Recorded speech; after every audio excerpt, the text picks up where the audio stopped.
Allez, on passe à la Coupe de France. Comme promis, 7 équipes au départ pour ce 7e tour, 5 à l'arrivée. Toutes les images commentées aujourd'hui et à l'instant par Karina Laff. On regarde. Mission accomplie pour l'ASC face à Roissy-en-Brie, une équipe de promotion d'honneur. Les Amiénois se sont logiquement imposés, notamment grâce à Basile Camerlin, auteur d'un quintuplé. Ça ne lui était pas arrivé depuis un certain temps. J'avais mis 12 buts en poussin, je crois, mais ça fait loin quand même, j'avais 8 ans. Mais sinon, j'avais jamais mis autant, c'est vrai. C'est sûr que ça fait plaisir, mais je vous dis, si j'en avais mis un et que les autres en avaient mis encore plus et qu'on avait gagné, ça aurait été parfait. Le principal, c'est vraiment qu'on passe ce tour et qu'on continue une bonne série sereinement. L'attaquant amiénois prêté par Nancy inscrit les 3 premiers buts de la rencontre. Puis c'est au tour d'André Atsima de marquer sur pénalty. Amiens mène déjà 4-0 à la mi-temps. Au retour des vestiaires, Camerlin offre une passe décisive à Gagné, qui trouve le chemin défilé, avant de redevenir buteur. 6-0, puis 7-0. À la 83e, Roissy sauve l'honneur en marquant son unique but de la rencontre. Les 150 supporters franciliens ne seront pas venus pour rien. 7-1, score final, Amiens est au 8e tour. La qualification beauvaisienne n'aura été plus laborieuse, mais la SBO en jaune se déplaçait chez un adversaire d'un autre calibre, Rouen, un club de national.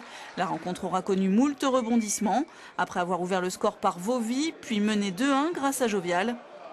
Les Beauvaisiens encaissent un but à la 88e, 2-2 à la fin du temps réglementaire.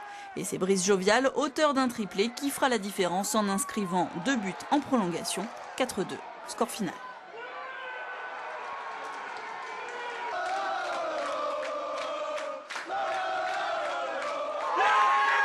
La joie aussi des footballeurs saint-quentinois en rouge et noir, qualifiés grâce à une victoire 3-1 face à Maubeuge, une équipe qui évolue comme eux en division d'honneur. Un doublé de Stéphane Denivet et un but de Florent Olivier permettent à l'OSQ d'atteindre le 8e tour. Pour la plupart des joueurs aujourd'hui dans l'équipe, c'est une première. Qualification également de Fresnois et de Compiègne. En revanche, c'est fini pour Chambly, battu 5-2 par Saint-Ouen-l'Aumône en prolongation. Et l'autre vaincu de ce 7e tour, c'est Hermes, le petit pousset de Picardie qui recevrait Cambrai cet après-midi. Valérie Chopin et Constance Prieur étaient sur place. Voici le résumé, il arrive à l'instant, regardez. Accueillis par une averse d'entrée de jeu, les joueurs ont dû jongler avec des conditions météo difficiles. Le terrain glissant, le vent déroutant, la pression et le public bien présent. Dès les 10 premières minutes, c'est Cambrai qui prend le dessus avec un but de Raphaël Minoki. 0-1 à la mi-temps, les supporters cambraisiens sont confiants. Là, il y a une belle éclaircie et je pense que la deuxième mi-temps va être fabuleuse.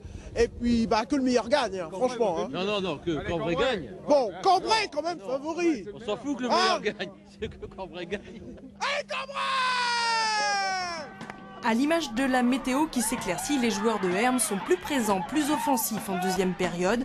Parmi les nombreuses occasions, une aboutie, elle est signée Marouane Kiss. Les supporters rêvent alors du 8e tour, mais leurs espoirs s'évanouissent vite. Cambrai reprend le dessus en toute dernière minute. C'est un match de folie parce que on mène à 0, on prend le but à la 43e minute et après on mène dans le temps additionnel. Il n'y a que dans le foot et dans le sport qu'on voit des choses comme ça. On y a cru jusqu'au bout, puis voilà. Enfin, c'est une superbe équipe d'Hermes parce que chapeau eux, leur entraîneur et tout leur staff et les joueurs qui ont un bon niveau DH. Le bilan est beaucoup moins positif du côté du petit pousset Picard, déçu évidemment et un peu sévère. On a fait preuve d'un manque d'expérience sur la fin de match. Je pense qu'on aurait dû fermer en faisant le plus dur, en revenant à 3 minutes de la fin du temps réglementaire. On aurait dû être capable de fermer derrière pour rentrer au vestiaire et puis entamer des prolongations en recadrant un petit peu tout ça. Résultat, la Coupe de France c'est fini pour Hermes qui peut maintenant se consacrer au championnat.